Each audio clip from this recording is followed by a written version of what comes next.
Ну, загалом, всім добрий день, шановні колеги. Сьогодні ми проводимо наше фінальне засідання гуртка з цивільного права в цьому семестрі. І ми вирішили, що цього разу поговоримо не просто про доктрину і науку, а більше про практику і те, що для нас всіх ближче, це про навчання. І сьогодні в нас дуже цікаві гості.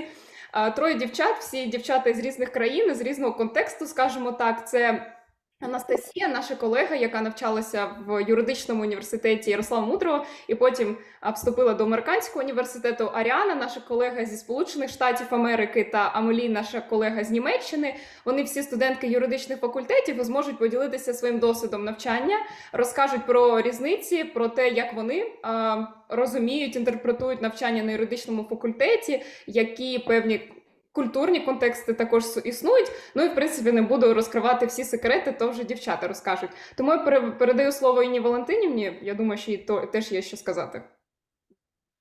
Доброго дня всім. Як ви бачите, ми так намагаємося в нашому гуртку різні формати застосовувати для того, щоб вам було цікаво і корисно, і щоб це якісь давали додаткові натхнення, можливо, поштовхи і для навчання, і для продовження своєї професійної кар'єри.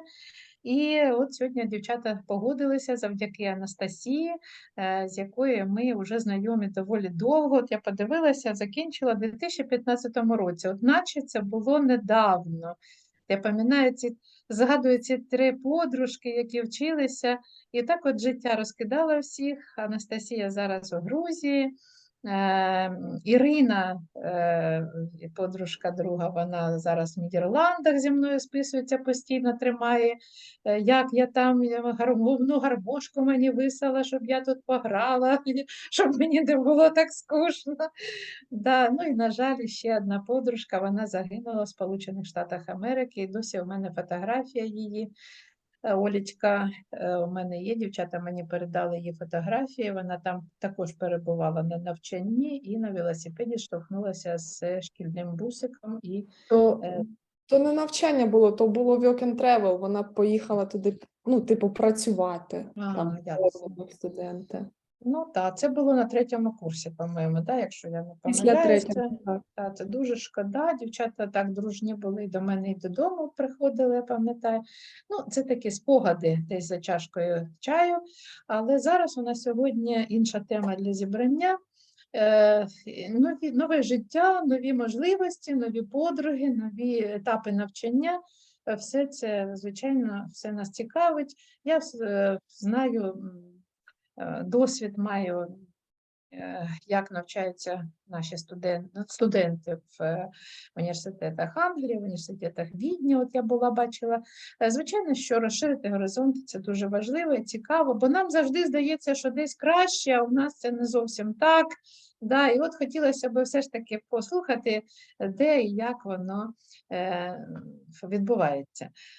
Тому я не буду довго забирати ваш час. Я хочу, щоб дівчата і Анастасія, і Юлія, вони далі виступали в ролі спікерів, надавали слово.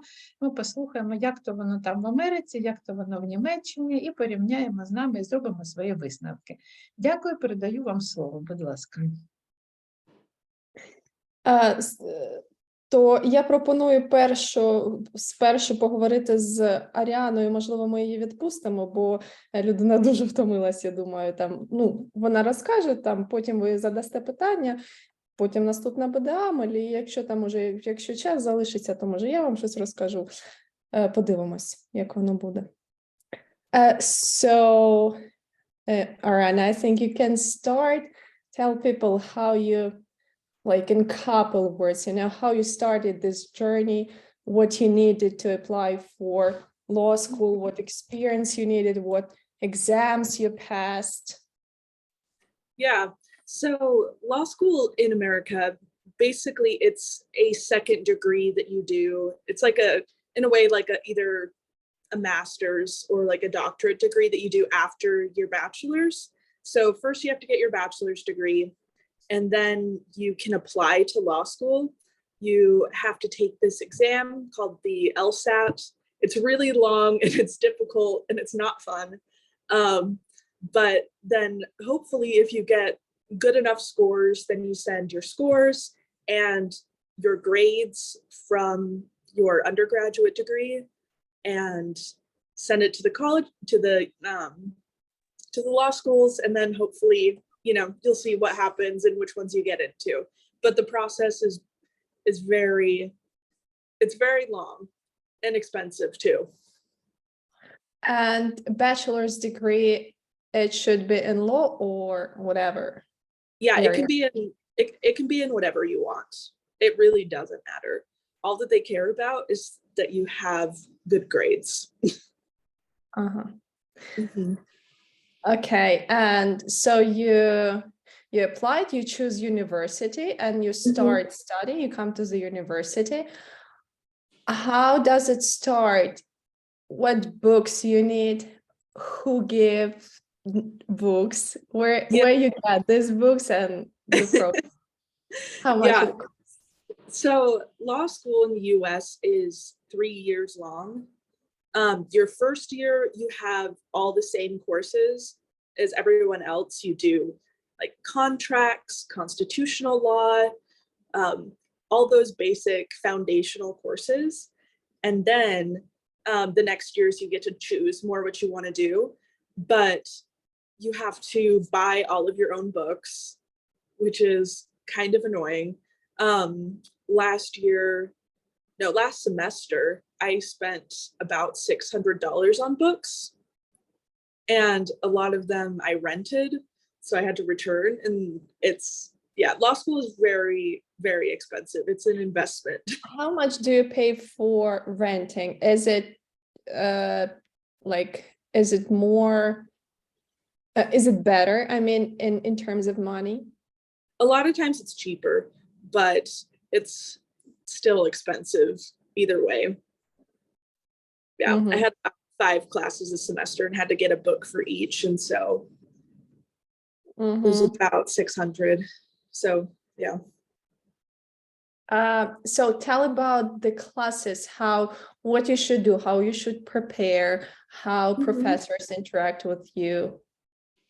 Yeah, so all of our classes, they'll assign you reading beforehand, and usually what you're reading before is case law. Since in America it's common law for the most part. We have like a few classes that are more based in statutes and like civil law, but for the most part, everything is common law. So they'll assign you certain cases to read, and then you go to class, and the professor will just kind of stand up at the front, and they'll ask students questions about the case, and you just have to tell them about it. And so everybody reads, because if you don't, it's really embarrassing when they call on you and you don't know what's going on. But then from that case law, you're supposed to figure out the principle of whatever it's teaching you. By yourself? By yourself? Yes, by yourself. Sometimes the professors will tell you, but not always. It really just depends. I see we have a question from Olena. Yes, I don't want to wait until end. I want to ask, do you study theory of law? Do you study philosophy of law? Do you study like science of law? Because I know that in England, even in master's degree, everything related to practical experience, how you can use what you study, but you don't study how to write scientific researches or something. In your university, how situation with this? Yeah, so basically how it works is you study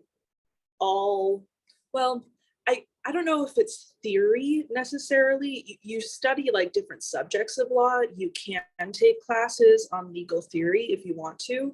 And there's a lot of classes where they'll have you do research papers and write things, but it's not very focused on practical training.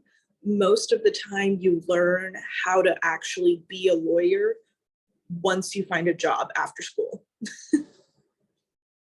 So you do not read kind of doctrine. I mean, something that would explain the logic behind these court decisions.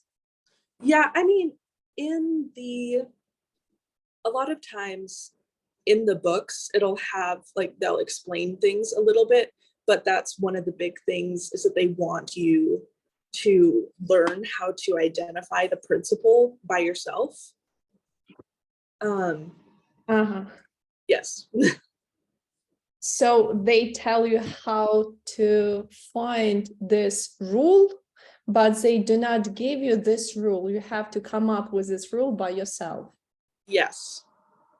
So can it happen that different people have like different rules in the end? Typically, it's like they might be written a little bit differently, but most of the time there's not too big of a difference, because a lot of times it's pretty easy to find out what the court's rule is, because a lot of times they'll say in their decision, they'll be like, and we hold that this and this and this. And so then at that point, you kind of know what the rule is, but other times it's more difficult to find. Do you have, because we have, and I think that people might be interested in that, do you have kind of lectures when you come just without any reading beforehand, and professor present you new material? No. So when you go, you have to read beforehand, because a lot of times they'll call on people, and that's usually how they teach, is they use the Socratic method. And so they'll be like, okay, in this case, Ms. Monson, like, what was the holding? What's the rule? What happened in this case? And they'll ask you questions, and then that's how everyone else gets their notes and the things that they're learning about. So it's very active, and you have to be engaged, at least in class. Okay. And what about exams? So most of the time you'll have one exam at the end of the semester that will count for your whole grade. And it depends on the teacher. But most of the time they'll give you a hypothetical question. A lot of times they're really long, and they'll ask you to identify a legal problem, and then you have to write about it and figure out how to solve this person's problem, is a lot of times how it works. Other professors, they'll do multiple choice exams or shorter answers, but that's how the classic law exam works. Most of the time, they're about 3 hours long. It depends. Last year, I had one for my criminal law class that was 6 hours long. So it really just depends. So in hyper, you are supposed to find as much issues as you can. Yes. You want that. A lot of times they call it an issue spotter, where they're basically, the goal of what they're teaching you is to be able to identify issues. So. Do you have specific way of writing your answers? I mean, I rec. Yeah, we use, we call it for short either track or IRAC, but first you'll give your thesis kind of at the top, your general issue. Yeah. I track, and then after that you'll discuss the rules. So you'll think of all the case law that you can think of that says different rules about this kind of law, and then you analyze it, and you take the rules and apply them in the situation. And then you come to your conclusion and you say, okay, and this is how you solve the legal issue. Can you write it like just from your head, how you see the situation, and just like write it down, or you should adhere to this structure? You usually want to go along with that structure. That's what most professors want. But a lot of times you have to ask them too what exactly they want. Because every professor is different, which is difficult sometimes. But yeah. Так, в кого, можливо, якісь питання? Хто може, не знаю, хто стісняється? У Олени ж було питання, вона вже її руку вже... Да, руку пустя. Да, Олена, може ще це питання актуальне? Я не хочу бути сильно багато питати про це. Ну, питаю, тому що люди для того, щоб їх питали. Ти хочеш, ти можеш питати українською, я перекладу, нічого страшного. Хто не може Annoying. перекладу. I don't want to sound annoying, but you don't read all these philosophy books, theory books about, for example, positive or natural law. I mean, we in Ukraine study theory of law by authors from America, from USA. And in most cases, like, for example, our professor told us, please read fuller books, for example.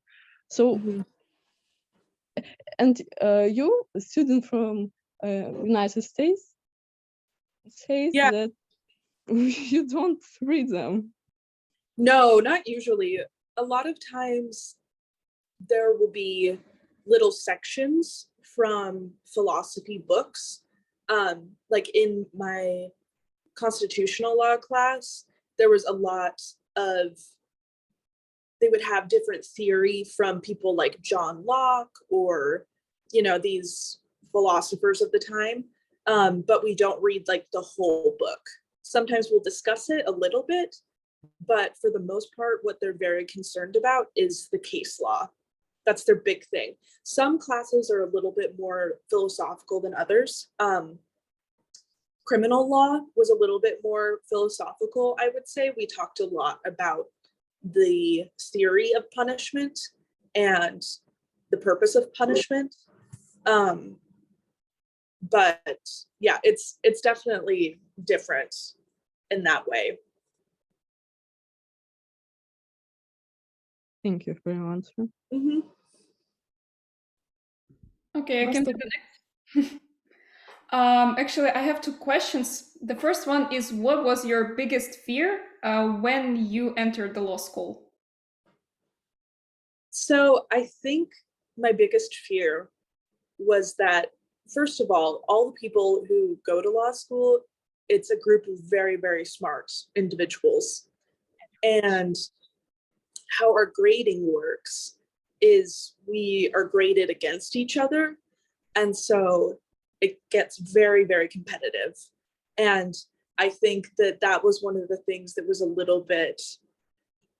I was a little bit worried about, because you always hear these stories about kids in law school doing crazy things.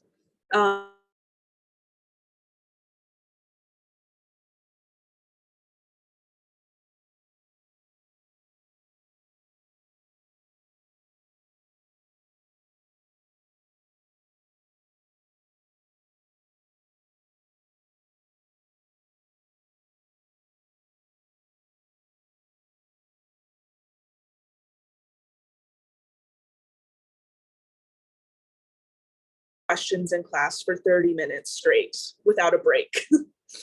And I just had to know all the answers. And so it can sometimes be pretty intimidating, but yeah. Tell a couple of words about this curve, how they estimate, because it's it's different for us. Yeah. So the curve, that's how we're graded against each other. And so say you have a class of 50 people, only 5 people in the class can have A's. And then 5 more will get A minuses. 5 more will get like a B plus. And then like a big group will get like probably 10 or more will get B's. And then it kind of just goes down from there. So a lot of people, they fight really hard to get those top grades because a lot of employers and law firms look at that. They want people with really good grades. It's a big deal to them. So people really try to work hard to get those best grades. Меня интересует, если я попробую на русском языке задать вопрос. Понятно, Ариана? Да, да. А может ли быть такое, что есть студенты, которые вообще не появляются на занятиях или редко это делают, и тем не менее хотят получить экзамен, и преподаватели им, скажем, мягко, им в этом способствуют, то есть не против? Мгм. Но иногда есть студентки, которые, ну, не приходят на уроки, но я это не видела часто. Первый год никогда. Первый год это очень-очень важно. Но второй год иногда студенты не приходят. Причина у студентов, они работают или утрачивают интерес к учебе? Какая причина может быть? Да, ну, честно. You can say in English, I'll translate it. Okay, yeah. I'm like, yeah, there's students who you can tell that they're not like super interested in like the law and what they're doing. But Некоторым студентам вообще не интересно, в принципе, это, ну, они уже поняли, им это не интересно. yeah, but I mean, you need to go to class for the most part with like the difference, like especially in your first year if you want to get a good like grade. But that's the interesting thing too, is a lot of people who go to law school don't end up becoming lawyers. В общем, но все равно они должны ходить, потому что, ну, их исключат просто. И интересная штука, что многие студенты, которые учатся на юристов, они в итоге не становятся юристами. Mm-hmm.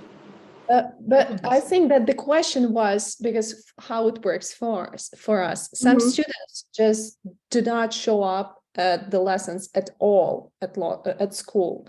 So do you have such situations? And is it real? I mean, and this person comes to the exam and what? How does it work if it is possible in your reality? Yeah, I don't think it's possible. Це неможливо. Yeah, I think like students just go to class for the most part. There's like in one of my classes, there was one person who wouldn't come as like all the time, but she did come like every like once or twice, like a month or whatever, you know, so. У Аріани була людина в класі, яка приходила там не завжди, але там 1-2 рази на місяць вона приходила. Я думаю, це побудовано таким чином, це дуже дорого там вчитись. Ну, тобто це не $1000, це там 30, 40, 50 тисяч доларів на рік, і якщо ти просто не будеш ходити, тебе викинуть звідти, тебе не будуть тягнути. Тому хочеш, не хочеш, ну, ти можеш сам піти, але, ну, як може бути в наших реаліях, такого, ну, я також не зустрічала. Мгм. Дякую. Давайте запитаємо дівчат, от ще у нас 2 питання, і відпустимо Аріану, бо вже і так дуже вона для нас постаралася все розповісти. Марія. Марія чи Єлена? Хто? Давайте Марія. З питанням, бо рука висить. Може, щось зі світлом. Марія, ви чуєте нас? Це Уланська, да? Yeah, I'm sorry, I just have a little bit noise. Can I ask a question a couple of minutes after? Yeah, sure. Thank you. Так, Єлена Донченко. Yes, is it hard to find job after university? So it is a lot of work. What you do is after your first year, you'll usually try to find a job for the summer. And then if they like you, they ask you to come back the next summer. And then after that, they might hire you. But it really depends on what area of law you're going into. And also to where you live. Like in Connecticut, insurance law is a really big deal. They have lots of jobs in insurance law. It is capital of insurance. Yeah, it's like they have so many jobs in insurance. And so if you're interested in insurance law, that's a good place to be. But, you know, if you're wanting to go into something else, you might have to go to a different place.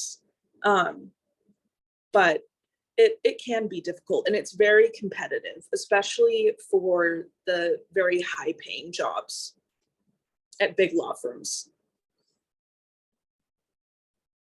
Та вони ще, I will add something, вони знаходять типу стажування на літо вже після першого року, їх беруть.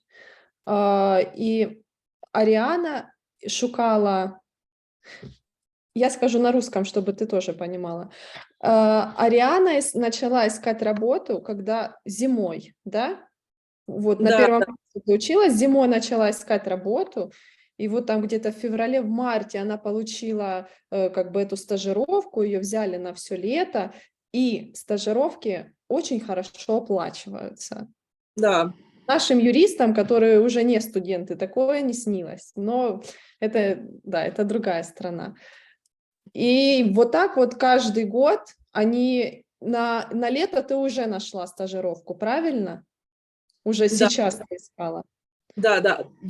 Сейчас у меня уже есть работа. And I even have a job now for after law school. So.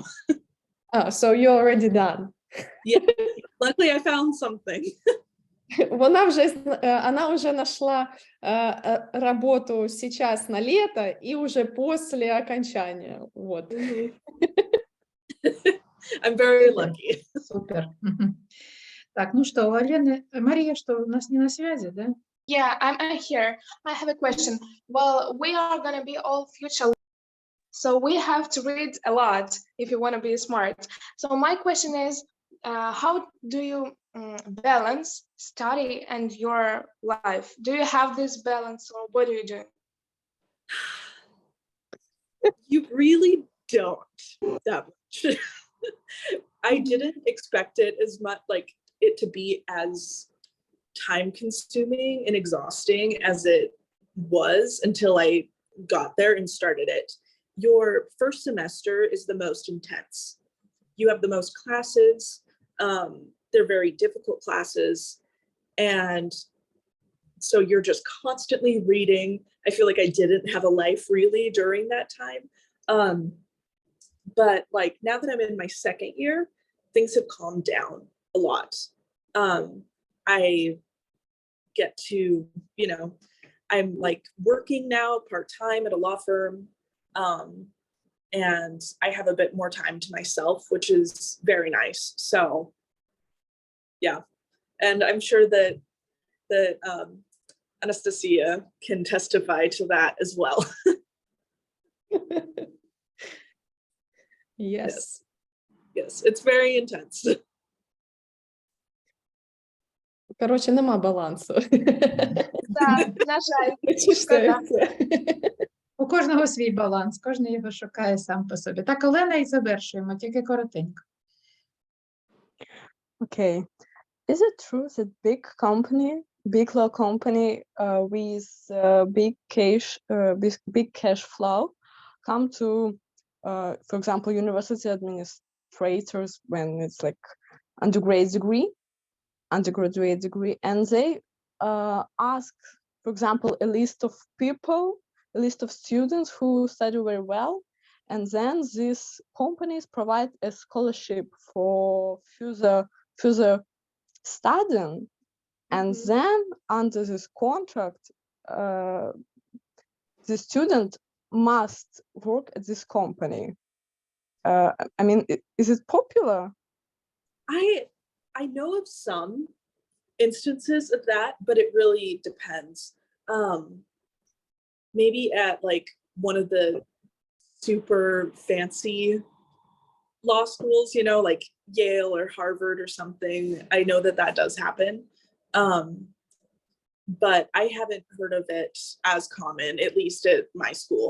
But I know it does happen, especially too because law school is expensive. And so I think any way that students can find to pay for it that isn't like through student loans is, you know, a good option. Спасибо большое, Ариана, за содержательные ответы на острые вопросы наших студентов. Спасибо. Can I share your Instagram? Because Yes, могу я that's fine. поделиться твоим инстаграмом? Потому что я смотрю, тут люди спрашивают, потом контакт твой дам, да? Yes, that's fine. Так, ну осталось немножко времени еще Ариане отдохнуть, раз она где-то в аэропорту, и поспать чуть-чуть, да, от наших вопросов немножко, да. Хорошего пути, счастливо, всего доброго, Ариана. Thank you so much, Harry. No. Good night. Thank you. So, Давайте, Наташа. Наш наступний спікер – це Амелі. Ми разом всі навчалися в одному університеті, тільки Аріана, вона вчилася з першого курсу, а ми вже приїхали на магістратуру. So, Amelie, I just told that we studied LLM together, but we had different kind of concentrations. My concentration was compliance and Amelie's was human rights. But we would like to ask you about your experience of studying in Germany, not in the United States. So I think that basically the questions are the same. How it starts, what exams you should pass, and do you need to pay? Do you need to pay for the books? How many years you have to study? What exams you have? And all the process. Okay, let me start with the first one. So it's quite different for us than in the United States. So basically you can start studying law right after you finish school, right after your Abitur, which are like A-levels. And then it depends on your grade in which school you can get. But to be honest, in Germany, it's not that kind of a difference between the law schools. So it doesn't really matter to which school you go, because there are some schools that are supposed to be better, but basically the lessons are everywhere the same. And then it takes a long time to study.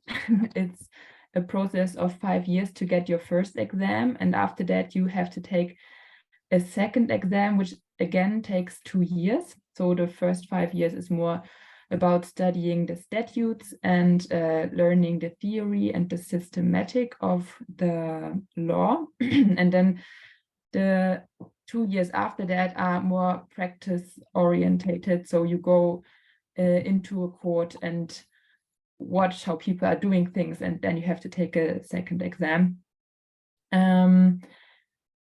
Yes, and we have our exams, since we also are a civil law system, are Similar to what Ariana told, we also have hypotheticals. So we get the facts of a case and then we have to solve it. And we also write papers about it. So we don't write theoretical papers. We rather get a case which can be 1 or 2 pages long. So only the facts of the case, not what a court would write. And then we pretend to be a judge or to pretend to be a court and have to write the whole thing. And yeah. Is it during classes or it is exam? This is the exam. So we have lectures where a professor stands in front of the class and talks about the law, the statutes, and how the statutes interact with each other. And we are way more students than in the United States. We start with 400 students in 1 year. So in one lecture, there are 400 students and 1 professor. And yes, sometimes you can participate, but it's only a handful of people that actually participate. And are you supposed to prepare some material for these lectures, or you just come and just like listen to the material and then you read? Yes, you can do both, basically. Of course, the professors say it's better if you prepared beforehand, but most of the students don't. And yeah. So this is also why we don't have a duty to be there. So it shrinks the number of people who come over the years. So in the first year, 400 people will sit in the room. And then after 1 year, half of them stopped to study law anyway. And then nobody shows up to the lectures anymore, because we have, next to the lectures, we also have seminars. It's where you have smaller groups, maybe of 20 to 30 people, where you only do hypotheticals. So you get a fact of a case and then you try to solve it, because this is what you have to do in the exam and which will prepare you for the exam. Yes. Do you have oral exams? We have 1. So basically I have exams in the first 3-4 years, but none of these count. My whole grade will depend on 1 exam after 5 years. And this is partly oral and partly not. So the first oral exam I have is then after 5 years. And yeah, this, yeah. So even if you do not show up at the classes for these 5 years, well, okay, sometimes, rarely. And in the end, you pass the exam. So you get the certificate of attorney, right? It doesn't matter whether you visited classes or not. Yes, it doesn't matter at all, because it's random anyway who will take the oral exam, which professor will sit there. It is randomized. So the professor usually does not know you, whether you showed up to the class or not. And also it can be practitioners who will take the exam. Yeah. Do you have to pay for your education? Technically, yes, but it's not much. So we pay in Germany in general, studying is very cheap. You have to pay a fee for how to say that, for the organization, and it's 100 kind of administration fee. Administration fee, yeah. And it's in my university, it's 160 euros for 6 months for 1 semester. So I don't know if you can translate or how much it is. No, I think people understand. Yeah, okay. Yeah. But what about books? Do you have to buy books? So technically the library provides books, but of course it's only a few books for a lot of people. So yes, you can buy them, and they are way cheaper than in the US. So I think it costs like $20 per book, but it depends. The only thing is that you have to have an actual version, and this gets like very expensive over time. If you start studying one thing in the first semester, but then you need it after 5 years again for the exam, then you have to probably buy a new book. But there is a massive wave of professors trying to make things free online, make books free online, which is great, because I'm right now a preparing for my first state exam, and I also almost use only online books, and they're perfectly fine as well, so I don't pay for them. And how many years do you need to study? We study, so overall it's 7 years, I think, 5 years in the university and then 2 practical years. But this is only if you stick to the rules. Most people take longer, since you can fail through one paper or fail through one exam, and then you have to take it again and everything postpones. Yeah. Is it obligatory to have this 2 extra years for kind of practical work? If you want to be a lawyer, then yes. But if you want to do a something lawyer, like to get a certificate, right? Yes, so if you get the second state exam, then you can work as a lawyer, a judge. They call it, you are a full lawyer, not a lawyer, but you are a full law person. And if you have only the first exam, so after 5 years, it's like having a bachelor's degree, but you cannot practice in any law job, like not in these traditional jobs. You can become a journalist, for example, you can become a politician, things like that, but you cannot work as a lawyer or judge until you have the second exam. And you can apply for law school right after the school. You do not need to have additional degree like in the United States, right? Yes, you can start, and most people do at the age of 18. 18. Вопрос такой. Скажите, пожалуйста, спросите, вернее, у Эмили. Вот эти 5 лет, это бакалаврат и магистратура или нет? Я почему спрашиваю, потому что ну, вот у нас, да, считается неполным образованием высшим, когда без магистратуры, и все идут в магистратуру, хотя логично магистратуру связывать именно для того, чтобы подготовить диссертацию, и тогда нет необходимости практический курс вот этот двухгодичный проходить. Вот, то есть, как по мне, я бы вот так вот бы в модели какие-то себя представляла. Или ты идешь по практическому направлению, то есть тогда учишь какое-то, обучение проходишь какое-то время, да, и плюс 2 года практики, или ты научной работой занимаешься, и тогда ты идешь после бакалаврата в магистратуру. Вот как у них. So the question is, you study 5 years, and within this 5 years, you get only bachelor's degree, or you get both a bachelor's degree, and we call it master's degree. Yeah, you get neither. So this is kind of weird. So usually we also have this division in Germany of getting bachelor's degrees and master's degrees, but there are 2 study degrees where you do not get it, and this is medicine and law, because I don't know how to explain, but the bachelor's degree, basically you get it from the university, but what I get is a state exam. So this means that law and medicine the exams is from the state, so Germany will basically give me my exam, and everyone in Germany will write the same exam, and it doesn't matter whether I studied now in Freiburg, where I study, or whether I studied in Berlin or in Munich, because we all write the same exam. So it's just a different name. It just means that after I finished the 5 years, I will have something that is called state exam. And it's What about your diploma? Yeah, it's called state exam. You will get diploma from your university, right? Yes, but no, I will get it from the state. It's kind of weird. The university only provides it. So what document will you have in the end? Just like this certificate of passing state exam, and that's it? Yeah. And of course it will have a grade on it. В общем, как я это поняла, она говорит, ну, теоретически, да, учебу можно поделить на бакалаврат и магистратуру, но к юристам и к докторам это не относится. Поэтому в итоге что они получают? В итоге они после 5 лет обучения, неважно, как они учились, ходили, не ходили, сдавали экзамен, не сдавали, это не имеет значения. Они должны сдать один главный экзамен, после которого им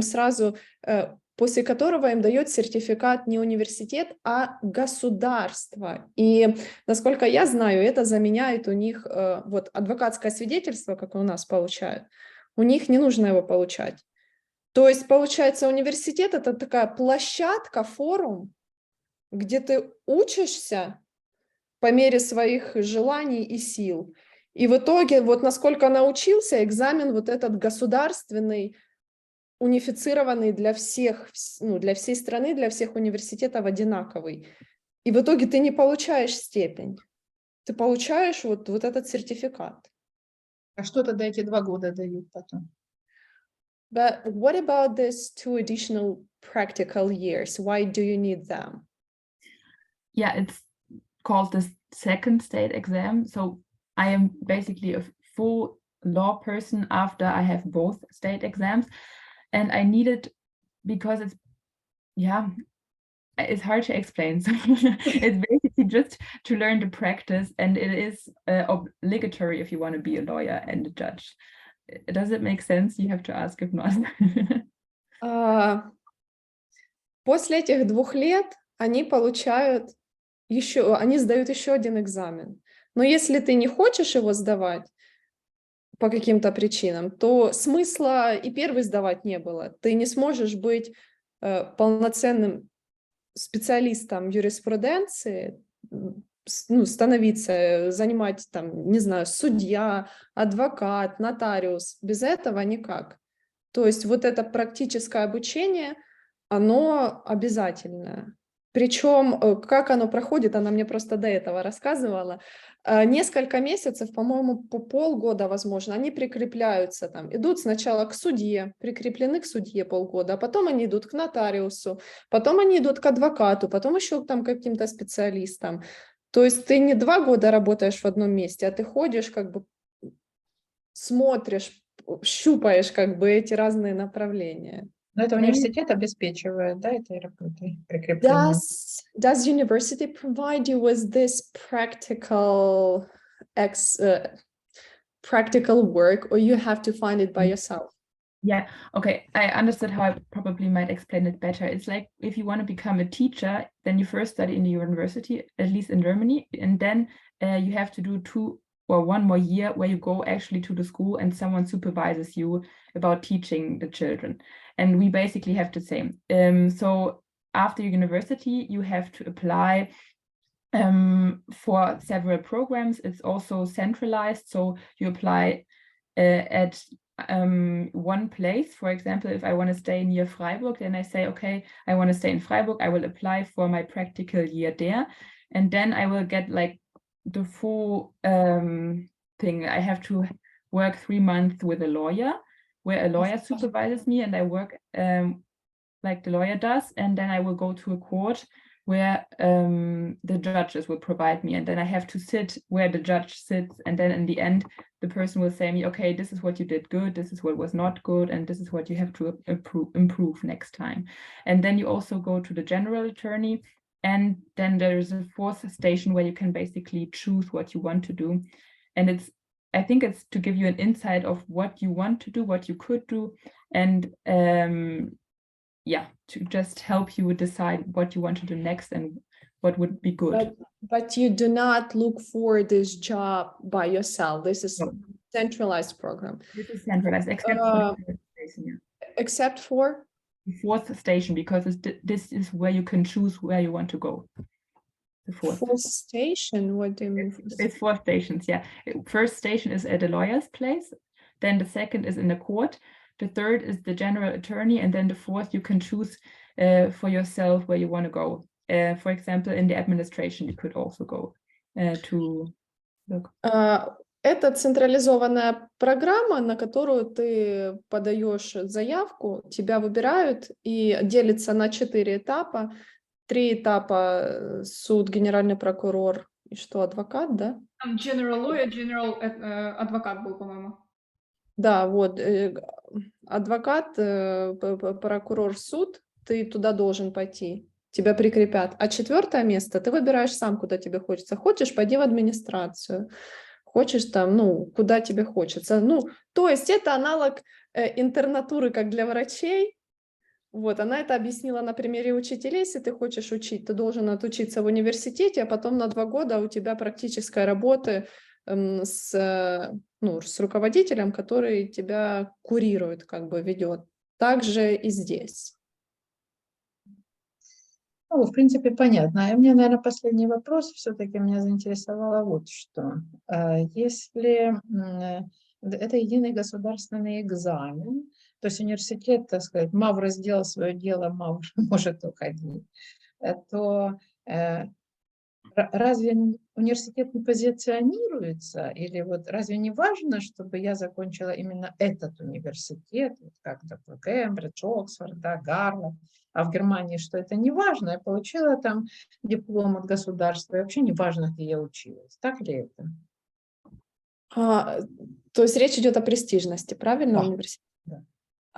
So the question is, if this your exam, state exam, is a centralized exam, it sounds that it doesn't matter where you studied. But what about prestige of the university? For example, we know like Harvard, right?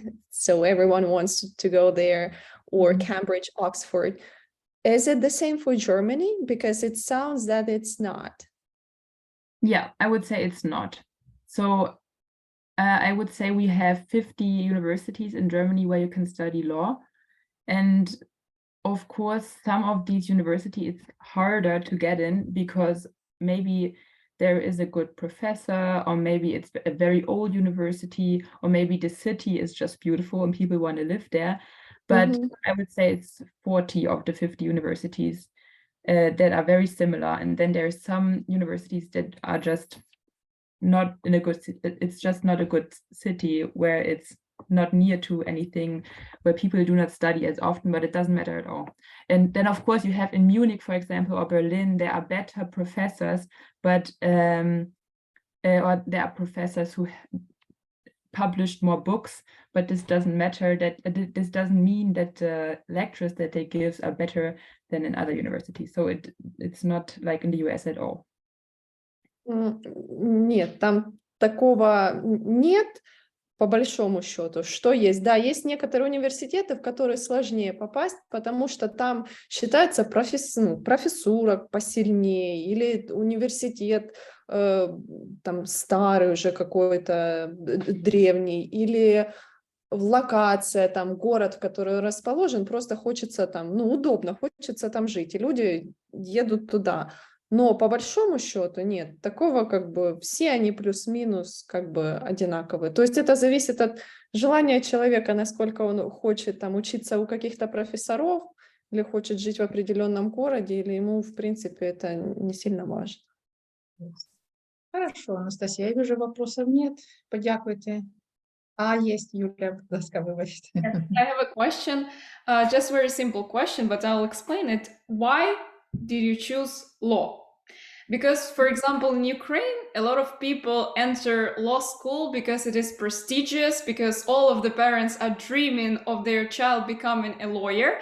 And if you are a lawyer, means you are successful. But I'm not sure that in Germany, the attitude is the same. Like, if you finish law school, does it mean that you're 100% successful? And if you are studying at law school, does it mean that you are like better than other students, for example, who are studying science, computer science, for example?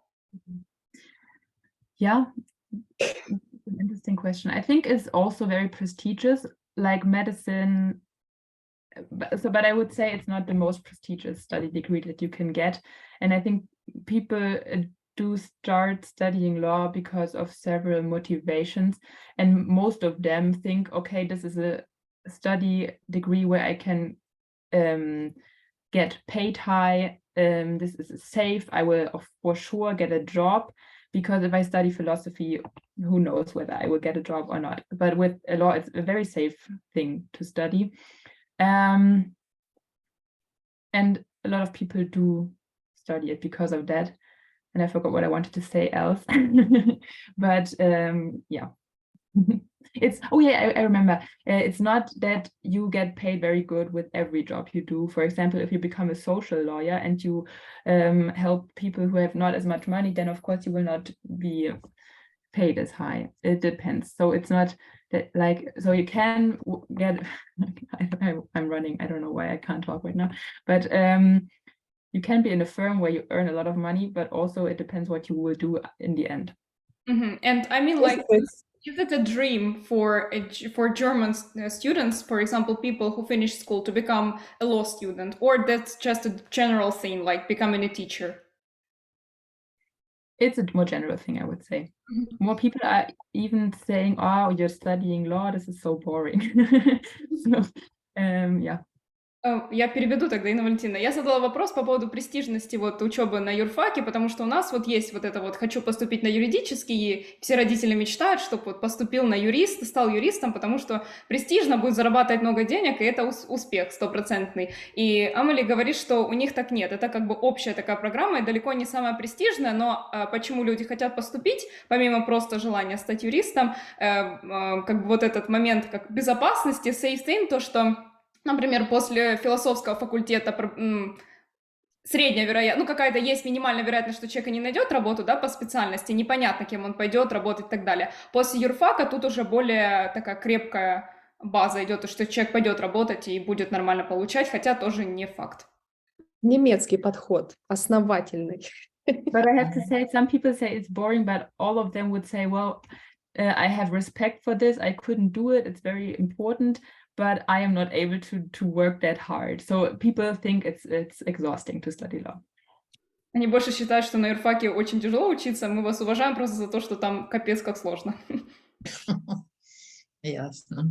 Так, ну давайте, Олена, давайте останнє питання, і все, до нас вже затягнулося засідання, будь ласка. You told that in most cases, law student guarantee will get a law job. Like, because in Ukraine, we have so much law students, and we even have a joke that you was a law student and then you work as a, I don't know, cashier at McDonald's, for example. So if you study law at Germany, after finishing your like 2 exams, you almost 100% will get this job, like law job. Not the good paid, but you will get this job, yeah? Yeah, it depends on the time when you start applying for jobs. For me, for example, I will almost 100% get a job if I get my exams, because it just has to do with the fact that the judges and lawyers right now are very old and they will retire at the same time. And so there is a lack of judges and lawyers. And so I'm living in a good time, but it depends very much. And right now there, you will almost 100% get a job, yeah. So you are likely to become a judge, right? This depends on my grades.